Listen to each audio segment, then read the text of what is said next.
The Gallows by IWD Peters. Tomorrow morning, at sunrise, I am to hang for the murder of a man. At sunrise on the 9th of June, the anniversary of my wedding day, I am to be hanged by the neck until I am dead. I am glad this state has not yet adopted the use of electricity in executions. I prefer to spend the last moments out in the open under the sky. The building of the gallows is finished. The workmen are gone, and it seems that the execution at sunrise is certain to take place. But every step along the corridor sends my heart into my mouth. Gladys is working for reprieve. I am praying she will not succeed. The governor is off on a fishing trip, away from railroad and telegraph. If they do not locate him in the next few hours, I shall be hanged. God grant they fail to find him. It is Gladys' will against mine. She usually wins, but every passing minute lessens her chance to have her way in this. It is now 10 minutes to 9. Dr. Brander, the prison chaplain, has just left me, gratified, poor fellow, that he has succeeded in reconciling me to my fate. If he had known that the tall skeleton of wood outside, with its lank line of rope, was in my mind a refuge, he would have turned from me in horror. The next 5 hours will be the longest of my life. Every step in the corridor strikes fear into my heart. It is not because I am guilty of the crime for which I am sentenced that I am glad to die for. I am guilty, but that doesn't mean that I deserve to die. I am going to hang tomorrow at sunrise because I want to be hung. I could have saved myself, but refused to do so, solely because life had lost its savor. A great wave of disgust with the living possessed me and still possesses me. I am writing these words now that Gladys may know the truth. She has tried to see me ever since I was brought here, and I have refused to be seen. That is one right a condemned man has, to refuse to see visitors. From the day we were married, Gladys demanded to know my every thought, my every act, every hour of the day. If every one of them was not concerned with her, she criticized, condemned, or cried.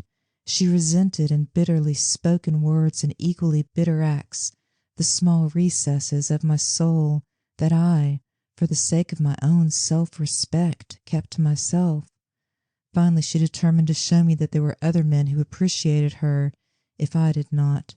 For a while, after that, all hours of the day and evening my wife was infested with the lounge lizards. I endured it without a word, which infuriated her. Lester Crane, a young fellow, honest and simple, was her first victim.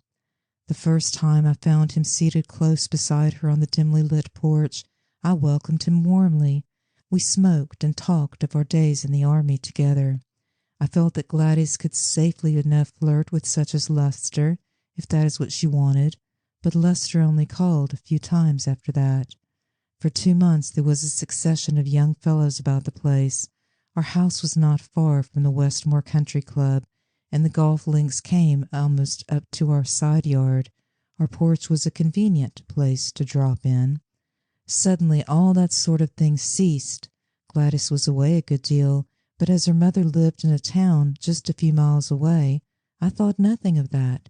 She became very quiet, was thoughtful, absent-minded, flushed easily, seemed not herself. At first I was a good deal puzzled. Then, suddenly, an explanation for the change in her dawned on me. Joy filled my soul.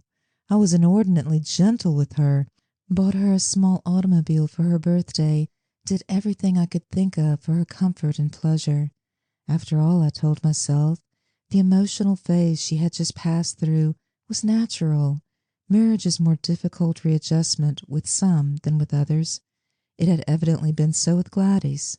If a child came to us, it would make everything right. A child, our child, it was wonderful to think of. She had always refused to consider the subject, saying she wished to enjoy life while she was young. But I knew she wanted a son to bear my name, a daughter to inherit her beauty, and she had accepted the inevitable. A wave of exaltation made me feel as if I were treading on clouds. I longed to mention the subject to her, but I felt that the first word about it should come from her.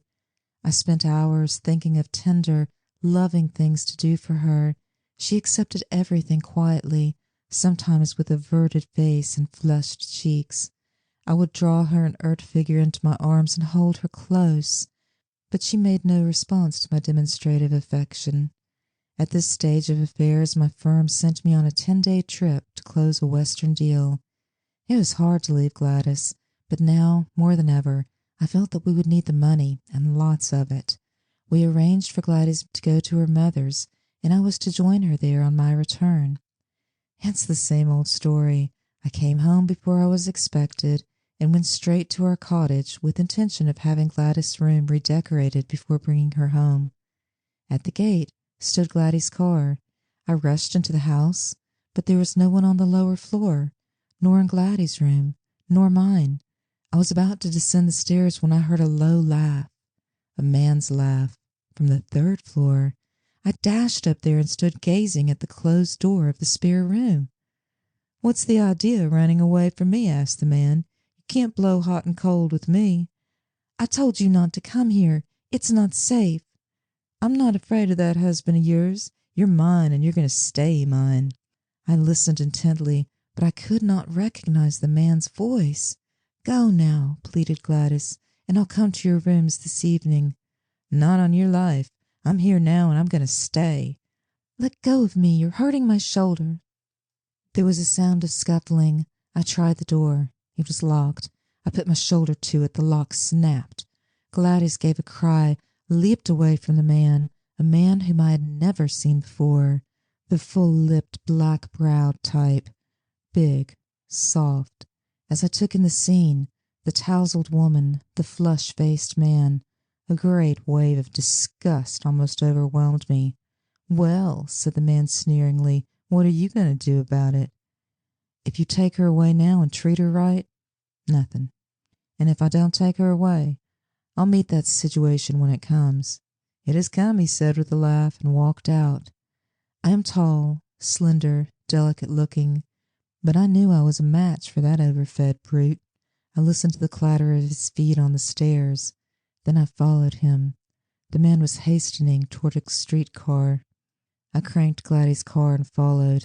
It was easy to keep the streetcar in sight and to keep an eye on his sleek black head. He left the car at Hanson Street. I, without glancing toward him, kept on ahead. I turned at the corner, in time to see him enter an office building. I was not far behind when he took the elevator. The man in the elevator gave me the number of his office. He was telling a joke to his typist as I entered, but his laughter died when he saw me. "You dirty thief! You'll never cheat another man out of his money." His look of astonishment as I shouted these words was amusing. He tried to give blow for blow, but I meant what I said when I shouted at him, "I've come here to kill you." To choke the life out of an overfed beast is not so hard to an infuriated man. In less than a quarter of an hour he was dead. The police for whom the typist had called filled the room even before I had straightened my disheveled clothing. I practically tried my own case, and I was skillful enough to make every word, apparently uttered in my own defense, sound black against me. Gladys tried to save me by telling the true story of the affair, but I made a picture of her as a devoted, self-sacrificing wife, willing to ruin even her spotless name to save her husband. I enjoyed seeing her cringe as I did this. So skillfully had she and the big brute managed that there was not a bit of evidence to substantiate her story. On the other hand, there was the typist's story to help me, and, too, it was known I had speculated in the past, and that I had lost some money. I made the most out of everything against me, and it was enough. I was sentenced to hang on the 9th day of June at sunrise. Gladys came to the jail to see me while the trial was going on, but I managed to act just as though my story were the true one and hers the false. And though she pleaded with me to let the truth come out, I would not admit that the truth had not come out. The sentence was a terrible shock to her. Her mother carried her from the courtroom in a faint before she recovered. I was in prison. I shall welcome the hour of sunrise as I have never welcomed any moment of my life. Not until then will the fear of reprieve leave me. Gladys is moving heaven and earth to locate the governor. God grant that she does not succeed. It is 4:45. I have spent much time at the window, gazing out into the darkness. What comes after death? That is the question, I suppose, that all men ask at the end of their life. I have never done so. It is a futile question, one which none of us can answer. But I believe there will be a surcease from the nausea that comes to those who have known disillusion and disappointment. 10 minutes of 5. Now surely I am safe, even from a chance of reprieve. Footsteps in the corridor. Is it my escort to the gallows, or what I fear most on earth? A statement by the warden of Larson Penitentiary. If Traylor had spent the brief period always allotted to a criminal for a few last words, his reprieve would have reached us in time for us to stay the execution. But he walked calmly, unfalteringly up to the gallows, and helped us, with steady hands, adjust the cap and ropes, and he was dead 2 minutes before the governor's message reached us. End of The Gallows